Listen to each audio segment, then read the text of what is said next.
A group of friends were traveling by bus from Delhi's Kashmir Gate to Himachal Pradesh. Few hours after the bus started, they started playing music. Everyone was happy and suddenly they started dancing inside. The bus was moving slowly on a winding mountain road. A woman, aged 55 to 60, suddenly asked them to stop singing. Hearing the woman's voice, the bus conductor approached them and asked the group to sit quietly. The conductor then left and returned to his seat. This is where a series of unexplainable events begins. After hearing the entire story, you will understand what you should avoid while traveling in the mountains and become more vigilant. This experience was shared by Rohan Bhai, a sports teacher at a Delhi school. You can see a screenshot of the email he sent in the video. Rohan explains that he works as a sports teacher at a Delhi school. But during this time he developed a deep connection with the female teachers. On December 24, 2024, during lunch, all the teachers were sitting together and a discussion started about going somewhere. But Rohan suggested, "Manali and other places are too crowded. Let's go to Jibhi. It's a little quieter and we'll have a good time." The other teachers agreed, saying, "Yeah, let's go to Jibhi." A total of 9 people agreed to the trip. There were 3 couples and 3 singles. The couples included Diksha and her boyfriend Yusuf, Riddhi and her boyfriend God, and Anju's boyfriend Hrithik. The other 3 singles included Vinita, Rohan and Naper. Rohan explains that Riddhi and Diksha are his good friends. Both of their boyfriends were also very close to Rohan. The bond between these 5 was the strongest. They all decided, "Let's go. We'll have fun for 3 or 4 days and then come back." Rohan writes that they had booked all the bus tickets and their wooden house in GB. After booking on the 26th, Rohan's health suddenly deteriorated. They were supposed to leave on the 1st, but around the 29th, his health deteriorated significantly. Got worse. He couldn't even get out of bed. He felt as if someone was stopping him, saying, "Don't go. It's not right to go there." Finally, their bus was scheduled for January 1, 2025, at 7 p.m. By 4 p.m. Rohan's health was very poor. Still, he mustered up the courage, booked a taxi, and headed to Kashmiri Gate, where his other friends were gathered. Upon boarding the bus at 7 p.m., Rohan writes, "I'm feeling absolutely fine. It didn't feel like I had a fever for the last 3 or 4 days." All of us friends boarded the bus, having a great time and thinking, "Brother, we'll do this and that in Great Britain." A bus left Delhi at exactly 7:15 a.m., and around 11 a.m. they stopped near a hotel for lunch. All of Rohan's friends. They sat down on tables and chairs outside the hotel, and Rohan told them, "I'm just going to the bathroom." Rohan went inside, urinated, and then began washing his hands in the basin. While washing his hands, he realized someone was standing right next to him. He sensed the presence of a very large man. He didn't dare look directly at him, so he narrowed his eyes and tried to look away. But he saw no one. Rohan filled his hands with water and splashed his eyes. Perhaps it was an illusion. But even after splashing, he felt the same presence. It felt as if someone had come and stood right behind him. The washroom was completely empty at the time, and the light fog and cold made the atmosphere even more tense. Before Rohan could understand anything, a voice called out to him, "Don't go there, it's dangerous." Rohan immediately turned back. But there was no one there. The dense fog was shrouded in silence. Absolute silence. He quickly left the bathroom and sat with his friends, not telling anyone. He still believed it was just Rohan's hallucination. They ate at the restaurant and spent about half an hour 45 minutes there. Afterward, they reboarded the bus and continued their journey. Meanwhile, these men took speakers from their bags and started playing soft music inside the bus. As the atmosphere grew, they turned the music up louder and began dancing inside. They seemed unaware that they were disturbing other passengers. No one said anything for a while. But finally, a female passenger sitting nearby, perhaps 55 or 60 years old, got up and yelled at them, It's time to sleep. Why? Why are you making so much noise inside the bus? The screams grew so loud that the bus conductor heard them and came over. The conductor then ordered the group to put their music system inside. You're disturbing other passengers, he said. With that, the conductor quietly returned to his seat. They complied and put the music system back inside. But everyone was filled with a strange anger toward the woman. It was 1 a.m. and one of the girls in their group, Diksha, said, I have to go to the bathroom. I have a strong urge to pee. It was winter, and this happens often when traveling in the mountains. The boys in the group approached the driver and said, Brother, one of our friends needs to go to the bathroom. We'll take a little rest, so please stop. But the problem was the bus was passing through a mountainous path and a dense forest. The driver said, Please wait a little while. This isn't a good place to stop. They went back to their seats. 5 minutes later, the boys returned to the driver. He said, Hey brother, it's too much pressure. You don't understand. Please stop. We'll pull over. What's the problem? Hearing this, the driver stopped the bus on the side of the road. There was dense forest and mountains all around. At this point, their entire group of 9, along with other passengers, got off the bus. The girls in their group went a little deeper into the forest along the side of the road. The boys stood there, urinating on the side of the road. After a minute and a half, the bus driver honked. Get in, guys. We have to go. We can't stay here for long. Buses run daily on this route. They know what's happening here. Hearing the horn, everyone boarded the bus. The bus then departed for Great Britain, where they would still take 4 to 5 hours to reach. Only 5 to 7 minutes had passed since leaving that area when everyone's attention was drawn to Diksha. Diksha suddenly lowered her head and stared at her feet. Everyone's gaze was fixed on Diksha because the way she lowered her head was very strange. A few seconds later, Diksha got up from her seat and went over to where the complaining auntie was sitting, staring at her with a very obscene gaze. There was about 4 feet between Diksha's seat and the auntie's. When Diksha's friends saw her, they thought she might pick a fight with the auntie, so they told Diksha to come back and sit in her seat. What was she doing there? She was just staring at the auntie. Meanwhile, her boyfriend shouted, Hey Diksha, come here. Why are you scaring the auntie by standing like that? Her other friends laughed loudly, mocking the auntie. Hearing her boyfriend's words, Diksha started walking back to her seat. While trying to distance herself from Diksha, she suddenly fell to the floor of the bus and began to struggle violently. Her friends and boyfriend ran to her and asked, What happened to Diksha? They saw that Diksha was clutching her throat tightly and was having difficulty breathing. She seems to be trying to free herself from something. All her friends panic. Her boyfriend runs to the driver and asks, Brother, what's going on? The boyfriend pleads, Please stop and see. The driver replies, No, we can't stop this way. You guys just sit quietly and handle it yourself. It was clearly visible, brother. Was a winding mountain road. It was nighttime. Who knows who might be waiting for them on that road?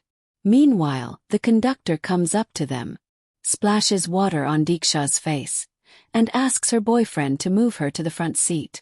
She'll feel better once she gets some fresh air. Her boyfriend does just that. He sits in the front seat with Diksha and after a brief breath of fresh air, tries to talk to her. Diksha regains her composure and tells her friends that someone pushed her from behind, causing her to fall. Then he tries to strangle her. Brother, Diksha said, showing her neck to everyone. Look, there are 4 finger marks on her neck. Rohan realized at this moment that this incident was no coincidence because what happened to him in the washroom and then what happened to Diksha could not have been a mere coincidence. The problem was that Rohan had not told anyone about the bathroom incident. By now Diksha had returned to normal. Their friends were worried. We will not blow this out of proportion. If we think too much, our trip will be ruined. These men worked in schools and had barely taken 3 or 4 days off. So why waste their limited vacation? Considering all these factors, they underestimated the initiation event. Finally, at 5 a.m., their bus dropped them off near the AUT tunnel.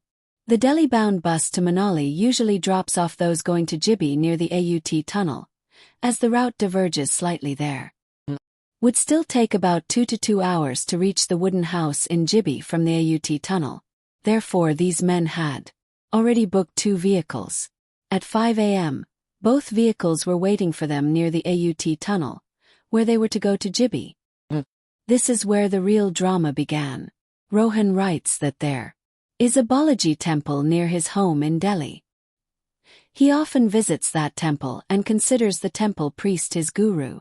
When they got off at the AUT tunnel at 5 a.m., he called his guru.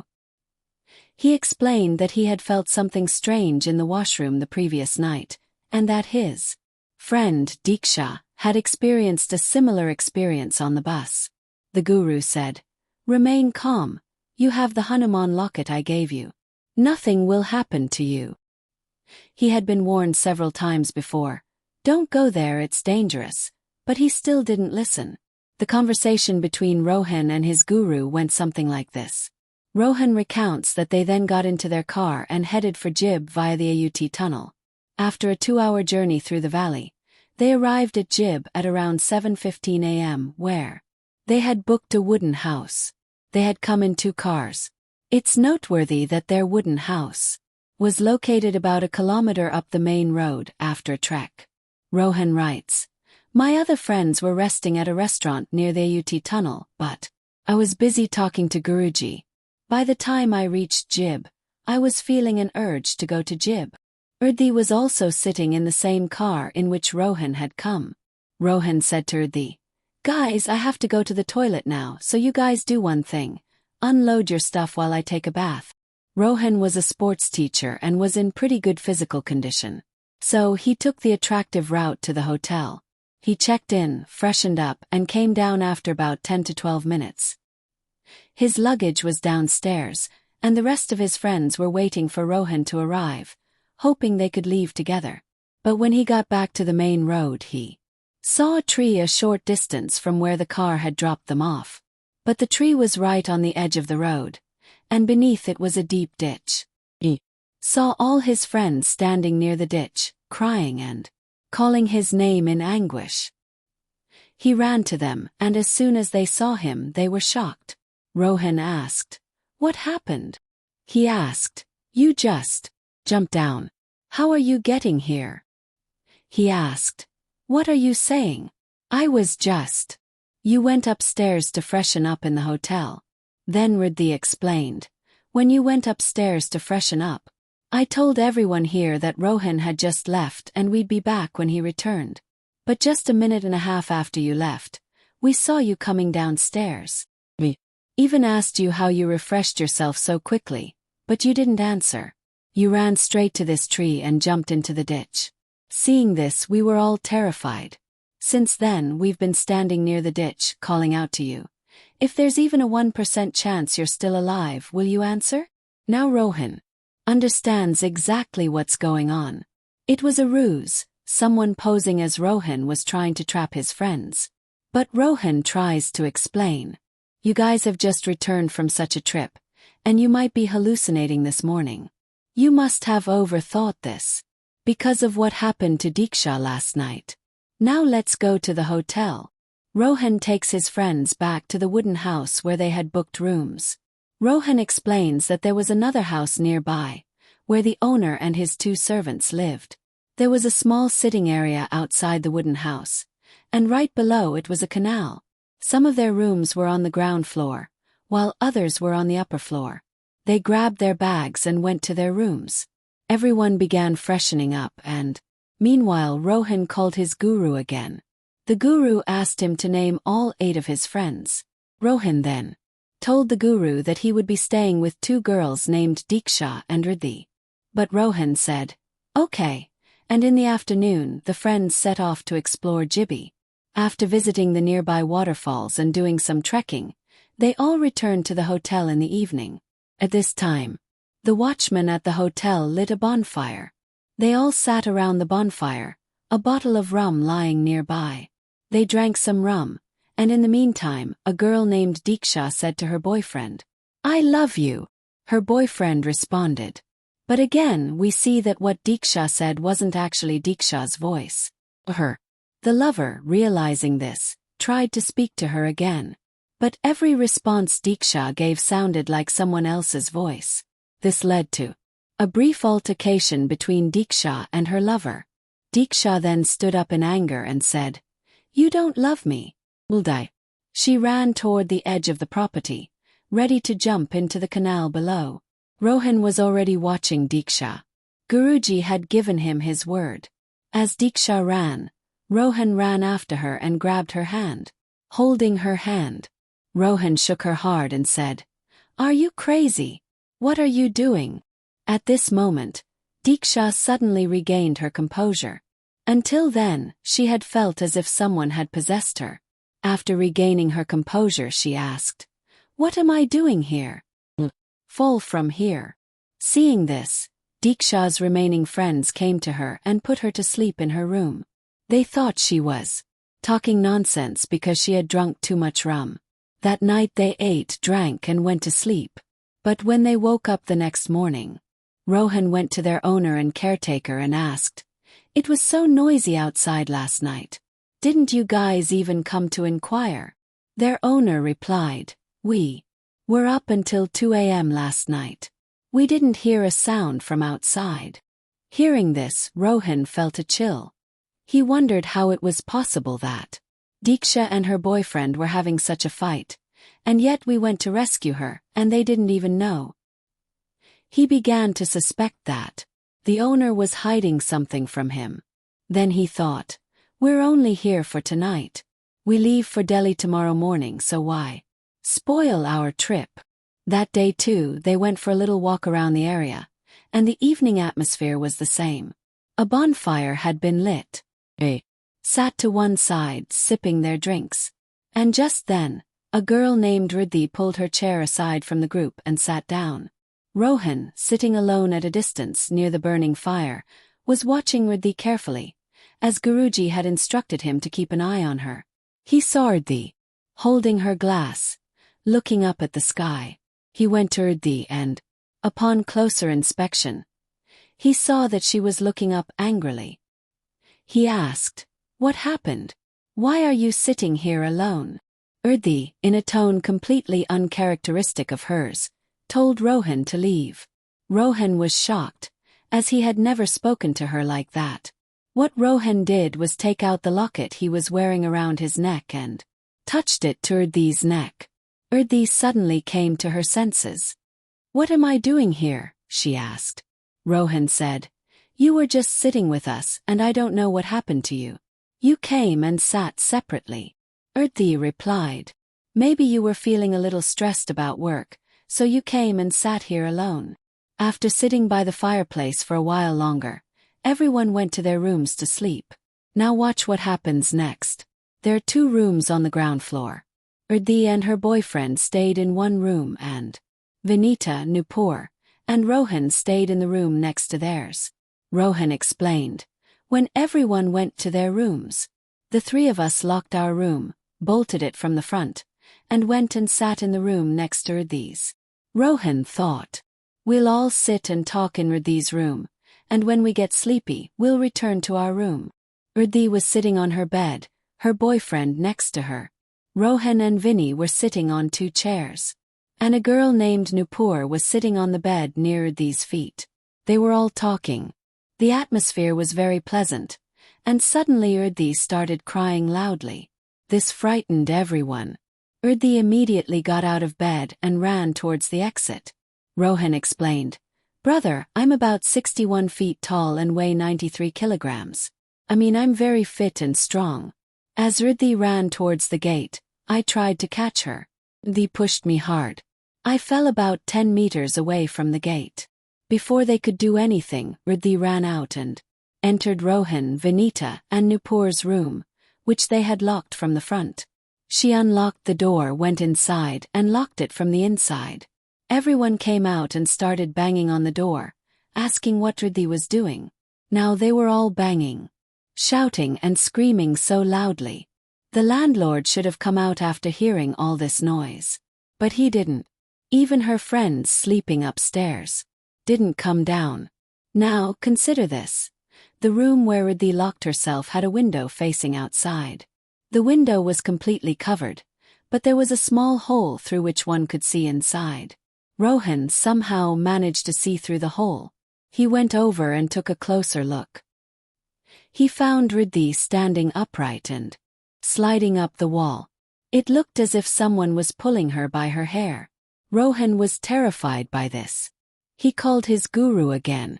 Guruji immediately suggested a video call. During a brief pause in the video call, Rohan showed Guruji that Riddhi was climbing the wall. At that very moment, Guruji chanted some mantras over the video call. He used some of his powers and, after a few seconds, Riddhi slid down the wall and fell down from the temple. A few minutes later, when she regained consciousness, he opened the door from inside. They quietly took Riddhi and laid her to sleep in her room. Rohan took out his locket and placed it around Riddhi's neck. The next morning, when everyone woke up, their friends who were staying upstairs came down. Rohan asked, "Guys, what happened last night? Didn't you guys hear anything?" They replied, "No, friend, we didn't hear anything. You should have come and knocked on our door." Then Rohan, he says, "Friends, I was so upset after seeing Riddhi that I didn't even think about going upstairs to pick you up." Then Vinita says, "Friends, Riddhi might have had a difficult past. Something bad must have happened to her at home. She might be having some flashbacks of that trauma." Rohan tells them that their bus was at 5 p.m. that day. But they lie to their friends, saying, "Our bus is at 11 a.m. They quickly pack their bags and check out of the hotel. Around 12:30 p.m., Rohan takes them to a Hanuman temple in Jibhi. There they tell the priest everything that happened. "We've been struggling with this problem for the last 2 days. The priest then asks them. They give a full account of everything that happened from Delhi to here. Then, one by one, they recount their experiences. "The bus stopped here.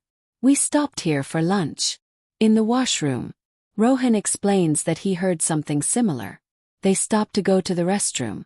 Just then the priest stops them and says, "Wait." He holds Diksha under these little fingers, meditates, and then says that they had defecated under a peepal tree, and 2 spirits lived there and followed them to the hotel. Now they want to take them with them. But because Balaji has blessed you so much, these people are still alive. Because you are with them. Your energy surrounds them. That energy is even protecting them. Then Babaji reveals something shocking. He says that those 2 spirits are still here with you, but they cannot come into the temple premises, so they are waiting for you outside. As soon as you leave, they will try to overpower these 2 girls again. But I have a way to stop them." Then he tied a sacred thread on each hand. After tying the sacred thread, he asked everyone to repeat a line. "Those who are with us, stay here and let us go, and don't look back even once." After saying this, all these friends followed Panditji's instructions, and finally, they caught a bus and returned safely to Delhi. So friends, there are many things in the mountains that ordinary people cannot understand. I have trekked many mountains. I have traveled a lot, and I have also had the opportunity to experience some truly unique mysteries. I was trekking in the Bijli Mahadev Mountains. All the mountaineers from Himachal Pradesh and Uttarakhand, please share your thoughts in the comment section. Please advise what things tourists from outside should avoid in these mountains. If you know of any such incidents, please send your story to this email ID. See you in the next video. Until then, take care of yourself. And Har Har Mahadev.